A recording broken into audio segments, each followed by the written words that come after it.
Në Gjirokastër është rikthyer tradita e organizimit të karnavaleve, ndërsa një program I larmishëm aktivitetesh po gjallëron për 2 ditë me radhë qytetin e Gurt. Festa e karnavaleve ka përfshirë organizimin e paradës së fëmijëve me kostumet shumë ngjyrshe në rrugët e kallëdrëmta, koncerte dhe performanca të artistëve të njohur. Të shumt janë banorët e moshave të ndryshme, por edhe turistët e huaj, të cilët u bën pjesë e karnavaleve tradicionale në Gjirokastër. Sot jam veshur me këtë veshje tradicionale për karnavalet me rastin e festës, pasi do të prezantojmë shkollën Koto Hoxhi për një kërcim në skenë.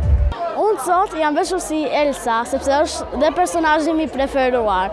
Mendova me që sot ishin karnavalet, doja të vija e të festoja me gjithë klasën. Kjo fest I jep shumë gjallëri qytetit të Gjirokastrës, sepse të gjitha shkollat mblidhen me kostume të ndryshme për të festuar.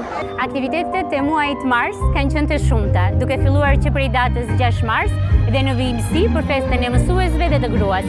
Mëtej, sot sheshi është më I bukur se kurdoherë. Festojmë karnavalet në Gjirokastër. Në nisje të stinës së pranverës në Gjirokastër po zhvillohen aktivitete të shumta kulturore, të cilat promovojnë vlerat turistike të qytetit.